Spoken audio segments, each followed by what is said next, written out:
चार दोस्त और शिकारी। चार दोस्त थे, एक हिरण, एक कौवा, एक कछुआ और एक चूहा।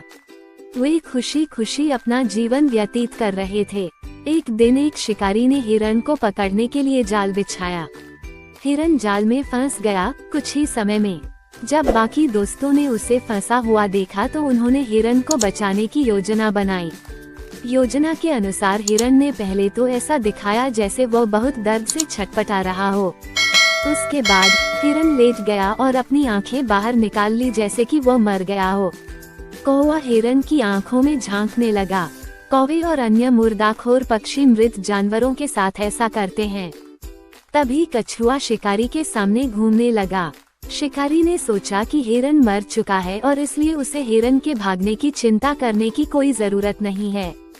उसने कछुए को बोनस के रूप में पकड़ने के बारे में सोचा। जब शिकारी कछुए का पीछा करने में व्यस्त था, चूहे ने जाल की रस्सियां काट दी और इस तरह हिरण मुक्त हो गया।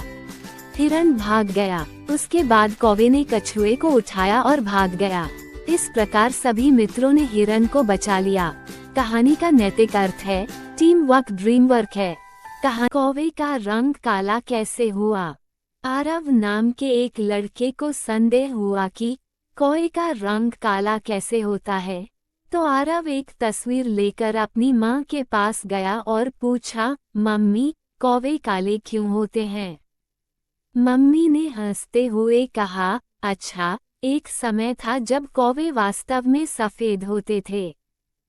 और उसने एक कहानी सुनानी शुरू की। बहुत समय पहले सूरज ने एक कौवे से एक मानिक देने के लिए कहा, जिसे उसने अपनी प्रेमिका, जो पृथ्वी पर एक राजकुमारी थी, के लिए एक रेशमी थैले में रख दिया था। एक गांव के ऊपर से गुजरते समय कौवे को लगा कि भूख लगी और थोड़ी देर रुकने का फैसला किया। उसने बैग को एक पेड़ की छोटी शाखा पर लटका दिया और कुछ खाने की तलाश में उड़ गया। इसी बीच एक व्यापारी की नज़र बैग पर पड़ी और उसने रूबी को जेब में रख लिया। इसके बजाय उसने बैग में कुछ कचरा डाल दिया।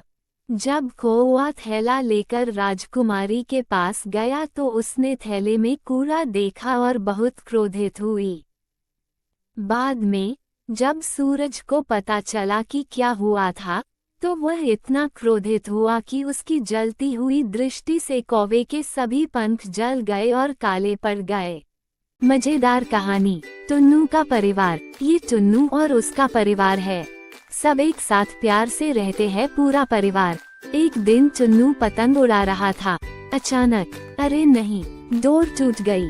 टुन्नू के पास एक ही पतंग थी। वह उसे खो नहीं सकता था। किसी भी कीमत पे टुन्नू की पतंग उड़ गई। टुन्नू पतंग के पीछे दौड़ता है। पिताजी ने देखा, सोचा कहीं बच्चे को चोट न लग जाए, इसलिए पिताजी टुन्नू के पीछे दौड़ते हैं। फिर मम्मी ने भी देख, उन्हें भी लगा कहीं टुन्नू को चोट न लग जाए, इसलिए मम्मी पापा के पीछे दौड़ती है। बहन ने देखा टुन्नू भाग रहा है।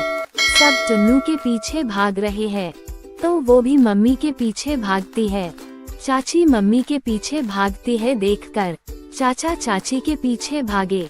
देखते हैं कि चाचा के साथ तो डॉगी डॉन भी भाग रहा है।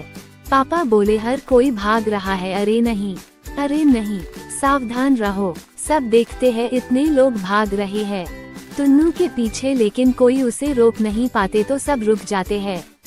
टुन्नू नहीं रुकता। टुन्नू तेजी में पानी में जा कूद जाता है। छप छप, सब लोगों पर पानी का कीचड़ पड़ जाता है। पर टुन्नू ने अपनी पतंग पकड़ ली और वह बहुत खुश था, पर घर वाले बहुत दुखी। कहानी अच्छी लगी हो तो वीडियो को लाइक, चैनल को सब्सक्राइब जरूर करें। धन्यवाद।